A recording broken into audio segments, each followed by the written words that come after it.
Hello. Oh, Oh, sorry, I've just bashed my microphone to start. Do the start again, and then we'll. what a start to the podcast. No one will know. Just do the start again, and they'll forget that I bashed my mic with my arm.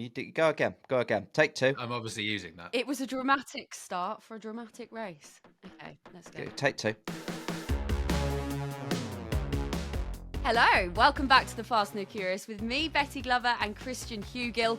It is time for the Brazilian Grand Prix review. Are you ready, Christian? Yes, I am. Very smooth start, I thought there. Very smooth. There's so much to get into. I don't think I'm ready for this, Christian. But qualifying in the race on the same day, chaos in the rain, Alpines on the podium, which I don't think anyone would have predicted. We lost Lance Stroll in the formation lap. There were flags. There were crashes. There were flags. There were many flags. A black one as well. This Brazilian Grand Prix had more red flags than my ex-boyfriend, and that says a lot.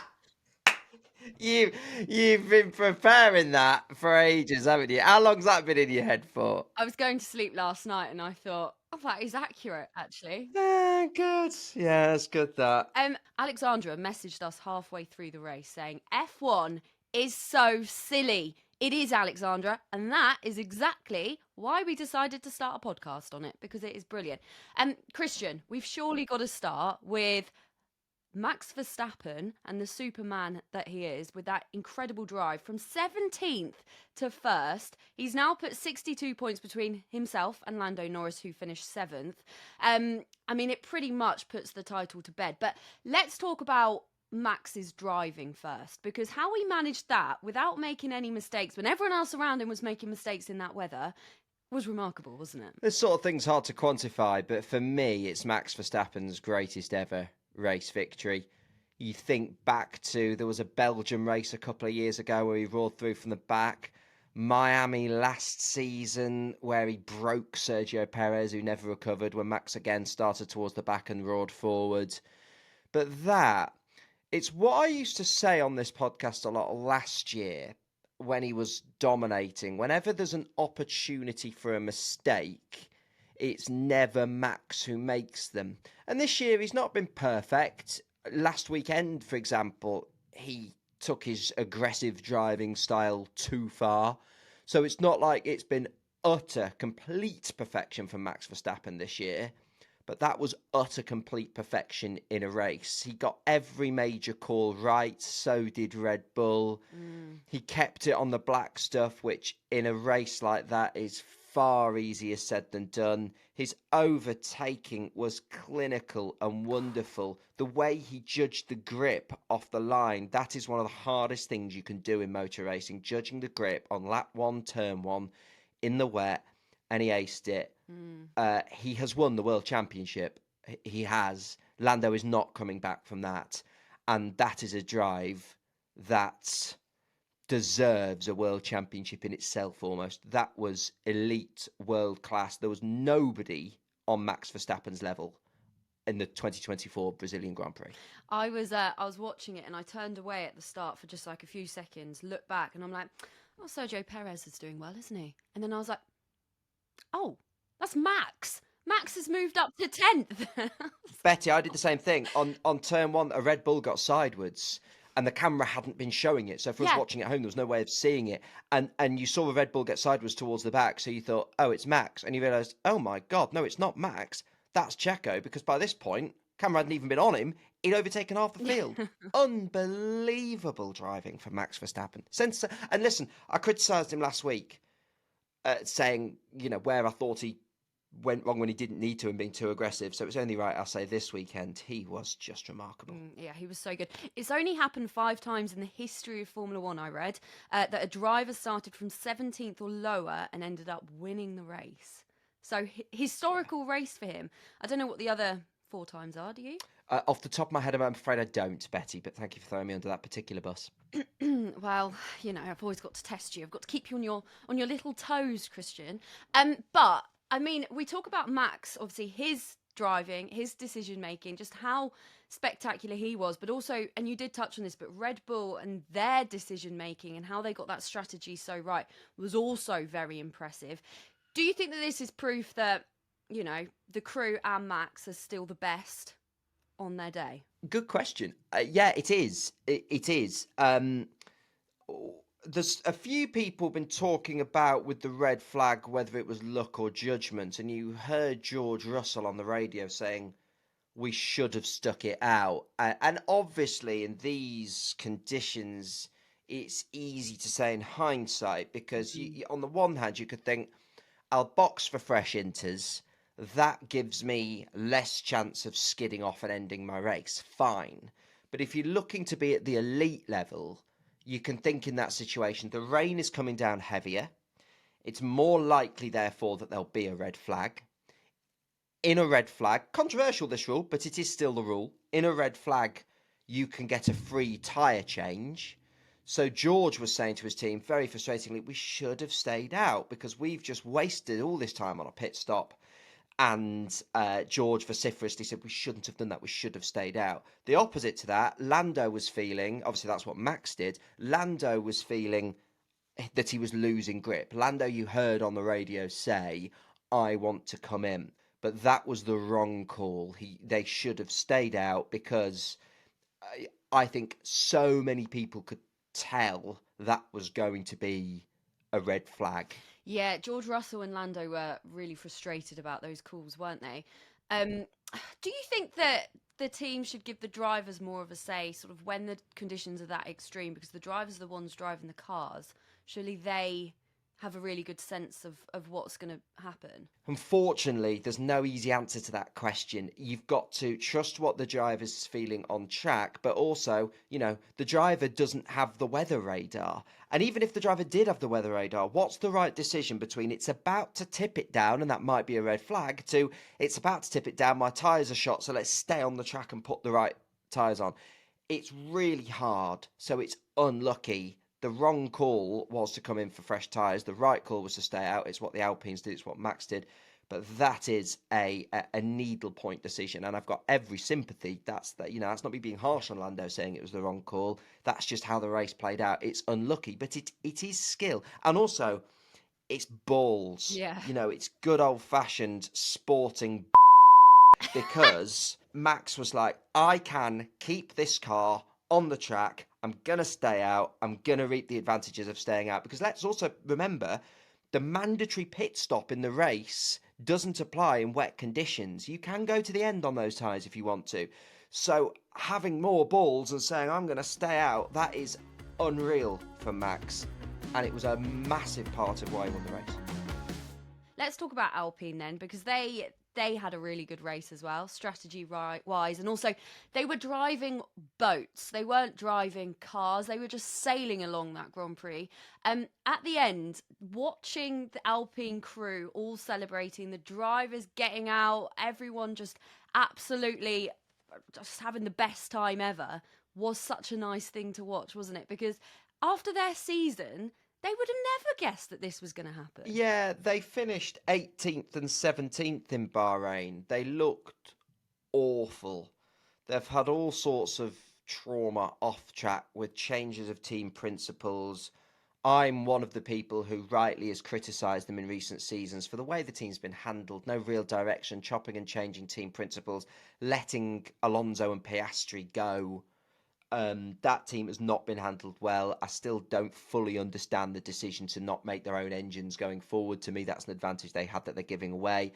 But let's give them credit. What they have been doing very slowly this season, and at times under the radar, is making that car more drivable. It was an absolute diva at the start of the season. And when you make a car more drivable, you can sometimes have advantages to that in the wet. Wet is the great leveler. And also, I think you asked me over WhatsApp at one point in the weekend, Betty, well, why is Alpine just quicker this weekend in the wet? Yeah, I was like, what is happening? Yeah, sometimes wet conditions and therefore a wet setup just suits your car more. We also saw it with the RB team in qualifying. They looked really comfortable in the wet, and sometimes the way a car behaves will just suit. It's like when it sometimes suits certain tracks than others. Sometimes it will suit wet conditions. So credit to Alpine for the slow but steady improvements they've made over the course of the season. Credit to them for getting their wet setup bang on this weekend, and huge credit to Gasly and Ocon, who were sensational this weekend. You Yeah. know, when all around them were losing heads, were making mistakes, were running wide, it was Gasly and Ocon who were brilliant. So they do thoroughly deserve that this weekend. They've had a disastrous season. And part of me feels very sorry for the likes of Haas and Williams, who had outdone them on much smaller budgets until this point. But credit to Alpine, the way they've clawed it back. And actually, a nice story for Gasly and Ocon, who at times, you know, they have known each other, both French, known each other since they were kids, raced each other in karting, not always got on outside Alpine, not always got on inside Alpine, but them in the pen together after the race, congratulating each other, was just lovely. And, you know, Esteban will go off to Haas this next season, really good signing for them. Pierre will be the team leader at Alpine next season. It's a lovely way to round off what's not always been the easiest teammate relationship. And I hope they recover a friendship in the future, you know, away from this team, away from being teammates, because they've got a lot in common. You know, they've raced together a long time. It's just a nice, and you know, chaotic racers throws up stuff like this. And that's a lovely F1 story. On another day, listen, without a Max Verstappen masterclass, on another day, Esteban would have had his second race win. I know. I know. I was thinking, oh, he could do this, and then I was like, no. Max is flying. But yeah, you talk about sort of how it's affecting sort of the bottom of that constructors championship. Before the race, Alpine were 9th on 16 points. They're now up to 6th on 33 points, which means they leapfrog the likes of Williams, RB, and Haas. I mean, just on Alpine, for them to pick up those points is massive, isn't it? And that is going to be a big confidence boost. But what a story for them. And more importantly, Christian, obviously it means that they're earning millions of pounds from that race in prize money. Well, yeah, so we've said this on the podcast before, that the Constructors' Championship is hugely significant to the teams because that's where prize money is given out. And for teams towards that lower half of the table, prize money is absolutely massive. They will finish ahead of Williams now. That result guarantees that pretty much. It is possible, given that RB in 8th are on 44, Haas in 7th on 46, and Alpine on 49. There was a lot of people getting carried away this weekend saying that will guarantee them, you know, to finish ahead of those teams. It won't. It's quite possible that RB and Haas could re-leapfrog them in the final 3 races of the season, but it makes, you know, the best they could have hoped for in their wildest dreams would be 6th in this Constructors' Championship. And, you know, now they are in that. But if you look at recent races as well, in terms of whether they can keep hold of that, Pierre picked up a point in Mexico. You know, they've been floating around the points places. Esteban was 13th. But, you know, we have seen, you know, a double points finish for Haas in Mexico with 9th and 7th. So it's going to be hard for them to hang on to it, but it gives them a huge, you know, increased likelihood of doing so. While we're talking about the constructors, this is probably a good time to talk about McLaren then. It feels like McLaren went into this weekend and everyone thought this is theirs, right? On a plate. Obviously didn't go like that at all. They're still leading the constructors, but they'll be coming away from this weekend thinking, oh, where do we go from here? Let's talk about McLaren. Let's talk about Lando first. There have been times this season where Lando has looked like a world championship contender. I'm going to highlight one, the Dutch Grand Prix, for example. You know, he was spectacular. And this weekend's a great example. I got unbelievable levels of stick on Twitter on Friday for saying that Lando didn't grip the title hard enough in sprint qualifying because he was outdone by Piastri. Well, I was right. You know, yes, it was only 0.39 of a second, fine, but he was outdone by his teammate. He made too many mistakes on that final run, and to beat Max Verstappen this season, you will need to hit perfection levels. Then in main race qualifying, Lando was right back at the top of his game, that title contender, right back at the top of his game. And then in that race in Brazil, it went back to before. Lando wasn't terrible, but he wasn't at the elite world-class level he would need to be to beat Max Verstappen. That is why Max Verstappen is going to win this championship and will do so, probably his most impressive title ever, will do so with a car that for at least half the year hasn't necessarily been the outright quickest. So So you're saying Lando's title fight is over? it is over. It is done. Yeah, Lando Norris will not be the world champion unless there is a ridiculous, Max has 3 engine failures. It's a true sporting freak story for the ages. Yeah. That is all that will get Lando. And I think it's fair to say that McLaren and Lando Norris have both been surprised to find themselves in a title fight this season. What I would hope that both of them will do is go away in the winter and gear up mentally for a title fight in 2025. Go into pre-season testing in Bahrain. Go into Australian Grand Prix going, we're in a title fight. Round 1, 2025, we are in this to win the title. And I do think, Lando has he's not operated, and I get all the stick for saying this, but guys, it's the reality of it. Lando has not been at world championship level all year. He's shown flashes. But Max has got years on Lando in Formula One, a couple of them. Drivers improve season to season. So what we need to see Lando do now is go away for the winter. Work hard, get his mentality as best as it can be, and take that level up from where he's been this season to next season. Show those elite level performances that he has shown this season more frequently. But that title is over. I still think McLaren will win the Constructors' Championship, Betty. Do you? Yeah, I do. Because they've got, 544 Red Bull, 593 McLaren. Will Ferrari be up there?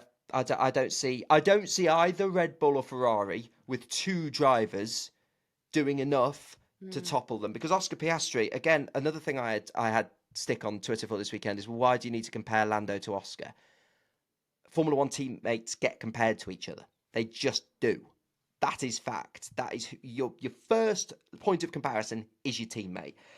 And we saw from Oscar this weekend, not perfect, but a better weekend than he's had in recent weekends. And he's up there. Checo, we've said, isn't. Ferrari are, both of those drivers are up there. But again, Carlos had a bad weekend. He wasn't at Charles' level this weekend. Ferrari, the last few races have looked very good. So we thought, maybe this is going to be a sort of Ferrari fight, didn't we? Yeah, but I did say, didn't I, that Austin and Mexico felt like tracks that suited the Ferrari car, and I'd be surprised if that carried on consistently towards the end of the season. I actually think that it will be McLaren, Ferrari, Red Bull. I think where the Constructors' Championship now is where it'll finish. And that will be a huge achievement for McLaren. And we will celebrate that for if you're a McLaren fan. That is massive, massive. It would be a huge result for them if they can keep it. But Max Verstappen has been sensational. And next year, certainly Ferrari and McLaren, Mercedes, I've still got question marks as to whether they'll be up there. Certainly those two teams need to go into it from race 1 that we're in a title fight now. It's title fight challenge, because I think it'll be really close next season. Next season could be a classic. And Hamilton will obviously be in that Ferrari red, won't he? So that will be interesting. Hamilton in a really fast car. And again, Lando fans getting grumpy because people like me compare Lando and Oscar. Well, next year we're going to have a season of Charles and Lewis being compared. That is what happens. So that will be a huge test for Lewis Hamilton. Does he still have it? How good really is Charles? Is Charles capable? You know what I was talking about with Lando? With those elite levels? Can you hit the elite levels all season? Has Lewis still got that ability? Does Charles have that ability full stop? Will Lando's shown it, but will he be able to keep it high all season? All questions that we already start to look at for next season. But if you look at this season, I think from a McLaren perspective, it's still really, really positive, because at the start, it was all Red Bull dominance. McLaren was just, it didn't look like it was, anything was going to really happen for them. And then they managed to turn that around. Can you remember our reaction after Miami? We were like, oh my God, Lando's done it. God, if McLaren win the Constructors' Championship, that is phenomenal. Yeah. And I can't remember a time in recent Formula One history where a team that started so, possibly since going back to the sort of Brawn days in 2009, where Brawn started so massively well and then Red Bull caught them, where a team started so well and then fallen back. So, yeah, there are huge positives for McLaren this season. There are huge positives for Lando this season. It's not like it's been disastrous for Lando. He just needs to reach those elite levels more consistently next season. And I do believe he's capable of that. That's the thing. Again, I've been accused of hating Max for saying that he didn't do brilliantly last weekend because he was too aggressive. That's not the case. I've been accused of hating Lando for saying he wasn't at an elite level in sprint qualifying. No, you just call it as you see it, session by session. And it's not been all bad for Lando. Not been all bad at all. Yeah, and Lando's 24, Oscar Piastri's 23.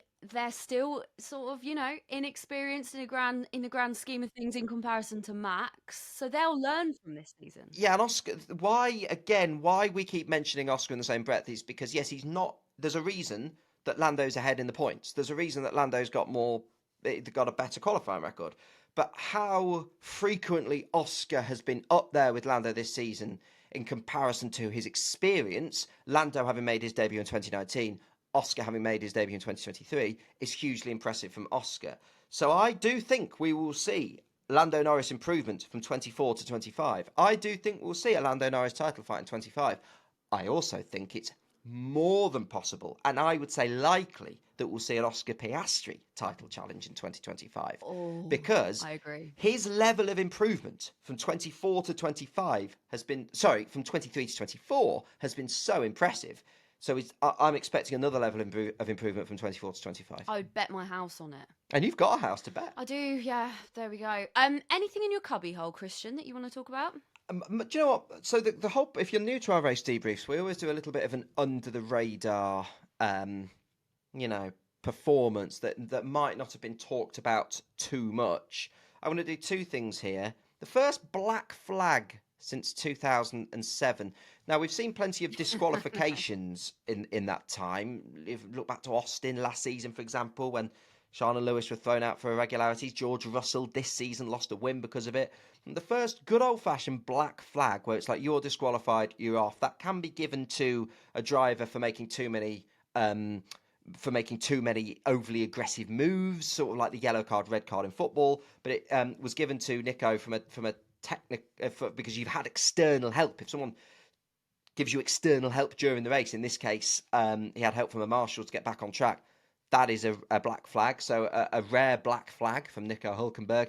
And in terms of a performance thing that might have gone under the radar, look how much Lewis Hamilton was struggling with the Mercedes this weekend. Really struggled with it, like Fernando Alonso struggled with his Aston Martin. Lewis Hamilton's reign skills haven't gone anywhere. But considering just how hard that Mercedes is to control, very few people are talking about it, but I think it was a really good weekend for George Russell, and the sort of weekend he will need to show next year when he's leading that team with pressure under him from a young, exciting rookie. I was impressed. I was quietly impressed by George this weekend, and he's had a better season than last season, George Russell. So well done, George. He handled himself very well in very difficult conditions that weekend. Something we've not talked about: spinning off on the formation lap is one thing. That's happened. It's very forgivable in the wet. That's happened. Spinning off of the formation lap, driving over the gravel to try and get back onto the track, and getting stuck in the gravel in the process. That is elite levels of cock-up from Lance Stroll this weekend. That is one of the biggest Formula One cock-ups I've seen in a long, long, long, long time. Unbelievable. Oh, he just had a terrible weekend, didn't he? What was he doing? Brilliant, like elite level motorsport, and he got himself beached. Didn't spin off into the gravel, voluntarily drove into the gravel and got beached. I mean, that is just... Oh, Lance, he's going to... when you do something the previous day, it might be when you're drunk or something that you regret, he's going to wake up this morning and be like, oh, God, I can't believe I did that. Oh, the regret, the shame. He'll be reliving that in his head. Greg was watching the race on a bit of a delay, wasn't he?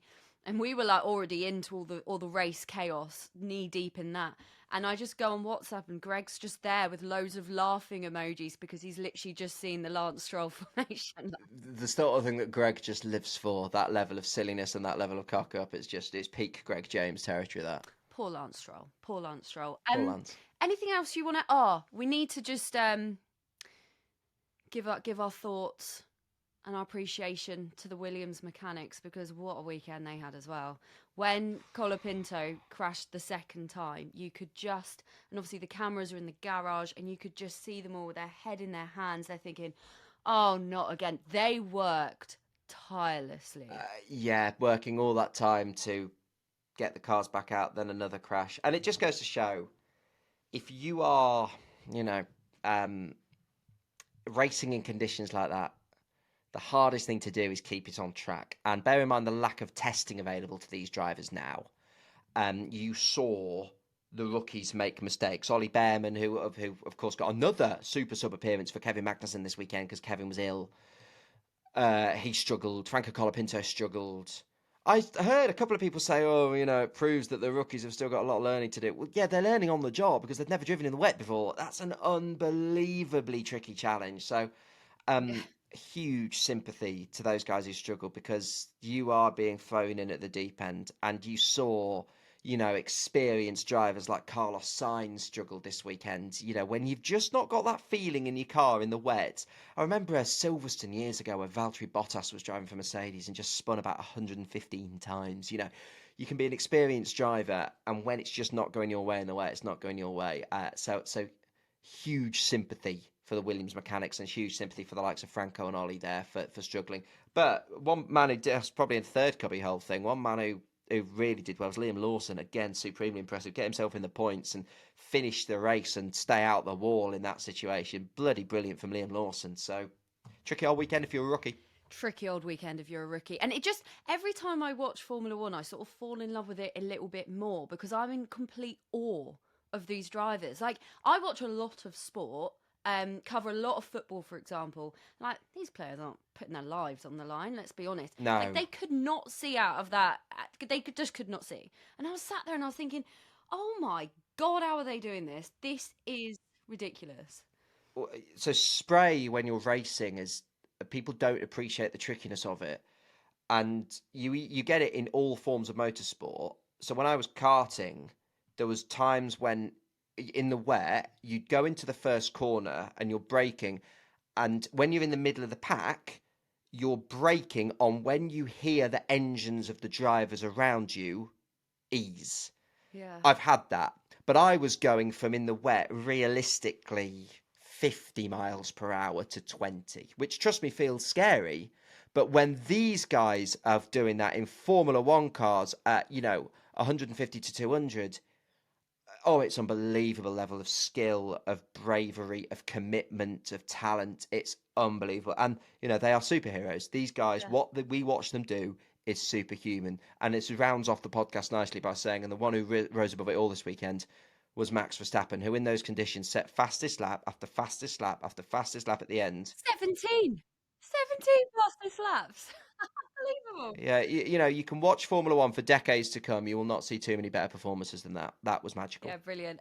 It's probably best that Formula One has a little bit of a rest before Vegas, because that was chaotic. Oh, please, yes, please. After 3 weeks of it as well, I would like a weekend off. I'm going to sleep next weekend. Yeah, I feel like everyone can just decompress and just think about what we've just witnessed. But we will be back later in the week with a chat with Five Live's Jenny Gow. She's had a fascinating journey in Formula One. She's had to overcome her own challenges as well. So we're going to hear all about her sort of story, her journey, and you will have also heard her in the pit lane, of course, a lot over the years. So we'll get some great insight from her this season as well. Yeah. But Christian, it is that time again. Before we go, it's a reminder that NordVPN is an absolute must for any Formula One fans, or anyone that just loves the sport, wants to watch it wherever they are in the world. If you're heading to any of the races, NordVPN has to be there. And what's the best thing about it, Christian? That there's a discount code with this podcast, or that it's safe. Safe.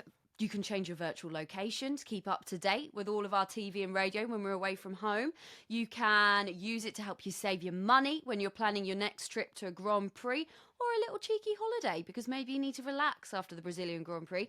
Some flights and hotel fees change depending on where you book from, so changing your location when you're sorting out all of your logistics could help you spend less. And like you say, it's also safe because it protects your data. So why do you not have it yet if you don't have it? Well, I tell you what, I would have it if there was some sort of discount available. Oh, well, this is your lucky day, Christian. So... Is it really? It is! to get your best discount off your NordVPN plan, go to nordvpn.com/TFATC. Our link will also give you 4 months extra on the 2-year plan, and there's no risk with Nord's 30-day money-back guarantee. The link is in the description of this episode. Beautifully done. I need to go and get a coffee because I don't know if you can notice, but I feel like I can't string a sentence together. I'm like, No, I thought you did that really well. Not at all. I thought you'd been on fine form. Oh, well, there we go. At least I'm hiding it. You go get your coffee. I'm going to go to get my hair cut because it's time. Is it? Yeah. So by the time we speak to Jenny, I'll have less hair, so that'll be nice for everyone. Excellent. I'm glad it's out of choice, though, and you're not getting a receding hairline or anything. No. In fact, if anything, quite the opposite. It grows too quickly, if anything. But no. I think it's probably a good point to end, isn't it? Yeah, let's go. Thank you very much for listening. Let us know if you've got any questions. We're on socials at Fast Curious Pod, and we will see you later in the week. Good evening. Weirdo.